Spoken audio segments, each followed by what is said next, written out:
ಈ ಜಗತ್ತಿಗೆ ಇನ್ನಷ್ಟು ಬುದ್ಧಿವಂತಿಕೆ ಬೇಕಾ ಅಥವಾ ಇನ್ನಷ್ಟು ಜಾಗೃತಿ ಬೇಕಾ? ಸಮಸ್ಯೆ ಹೊರಗೆ ಇದೆಯೇ ಅಥವಾ ನಮ್ಮೊಳಗೆ ಇದೆಯೇ? ನಾವು ಜಗತ್ತನ್ನು ಬದಲಾಯಿಸಬೇಕು ಎಂದು ಹೇಳುತ್ತೇವೆ, ಆದರೆ ಮರೆಯುತ್ತೇವೆ ಜಗತ್ತು ಅಂದರೆ ಜನರು, ಜನರು ಬದಲಾಗಬಹುದು. ಅಹಂಕಾರದಿಂದ ವಿನಯದತ್ತ. ಅಹಂಕಾರ ಹೇಳುತ್ತದೆ ನಾನು ಸರಿಯೇ, ವಿನಯ ಹೇಳುತ್ತದೆ ನಾನು ಇನ್ನೂ ಕಲಿಯುತ್ತಿದ್ದೇನೆ. ವಿನಯ ಇದ್ದಾಗ ಜಗಳ ಕಡಿಮೆ, ಅರ್ಥ ಮಾಡಿಕೊಳ್ಳುವಿಕೆ ಹೆಚ್ಚು. ನಿರ್ಣಯದಿಂದ ಅರ್ಥ ಮಾಡಿಕೊಳ್ಳುವುದತ್ತ. ಪ್ರತಿ ವ್ಯಕ್ತಿಗೂ ಒಂದು ಕಥೆ ಇದೆ, ನಮಗೆ ಗೊತ್ತಿಲ್ಲ. ತೀರ್ಪು ಕೊಡುವ ಮೊದಲು ಒಮ್ಮೆ ನಿಲ್ಲಿ, ಅವರನ್ನು ಅರ್ಥ ಮಾಡಿಕೊಳ್ಳಿ. ಲೋಭದಿಂದ ತೃಪ್ತಿಯತ್ತ. ಇನ್ನಷ್ಟು ಹಣ, ಇನ್ನಷ್ಟು ವಸ್ತುಗಳು, ಆದರೂ ಶಾಂತಿ ಇಲ್ಲವೇ? ತೃಪ್ತಿ ಅಂದರೆ ಕಡಿಮೆ ಹೊಂದಿರುವುದು ಅಲ್ಲ, ಇದ್ದದ್ದೇ ಸಾಕು ಅನ್ನೋ ಭಾವನೆ. ಗದ್ದಲದಿಂದ ಮೌನದತ್ತ.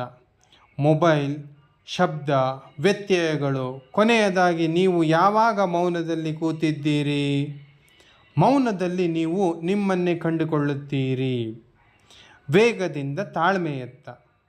ನಮಗೆ ಎಲ್ಲವೂ ಬೇಗ ಬೇಕು, ಆದರೆ ಜೀವನ ಹೀಗೆ ಬೆಳೆಯುವುದಿಲ್ಲ. ಮರವು ಆತುರ ಪಡುವುದಿಲ್ಲ, ಆದರೆ ಬದಲಾಗುತ್ತದೆ. ಹೋಲಿಕೆಯಿಂದ ಸ್ವಯಂ ಅರಿವಿನತ್ತ. ಹೋಲಿಕೆ ಸಂತೋಷವನ್ನು ಕದಿಯುತ್ತದೆ. ನಿಮ್ಮ ಜೀವನ ನಿಮ್ಮದೇ, ನಿಮ್ಮ ಬೆಳವಣಿಗೆ ನಿಮ್ಮದೇ. ಹಠದಿಂದ ತೆರೆದ ಮನಸ್ಸಿಗೆ. ಮುಚ್ಚಿದ ಮನಸ್ಸು ಬೆಳವಣಿಗೆಗೆ ಅಡ್ಡಿ, ತೆರೆದ ಮನಸ್ಸು ಹೊಸ ಆಲೋಚನೆಗಳಿಗೆ ದಾರಿ. ಅಜಾಗರೂಕ ಜೀವನದಿಂದ ಜಾಗೃತ ಜೀವನದತ್ತ. ಬಹುತೇಕ ಜನರು ಅರಿವಿಲ್ಲದೆ ಬದುಕುತ್ತಾರೆ.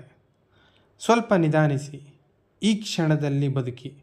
ಜೀವನ ಈಗಲೇ ನಡೆಯುತ್ತಿದೆ. ನೀನು ಬದಲಾದಲ್ಲಿ ಜಗತ್ತು ಬದಲಾಗುವುದು ಮತ್ತು ಒಬ್ಬ ಬದಲಾದಂತೆ ಅದು ಅಲೆಗಳಂತೆ ಹರಡುತ್ತದೆ. ಸಣ್ಣದಾಗಿ ಪ್ರಾರಂಭಿಸಿ, ಈಗಿಂದಲೇ ಆಗಲಿ, ನಿಮ್ಮಿಂದಲೇ ಆಗಲಿ. ಸರಳ ಜೀವನ, ಆಳವಾದ ಚಿಂತನೆ, ನಿಜವಾದ ಬದಲಾವಣೆ.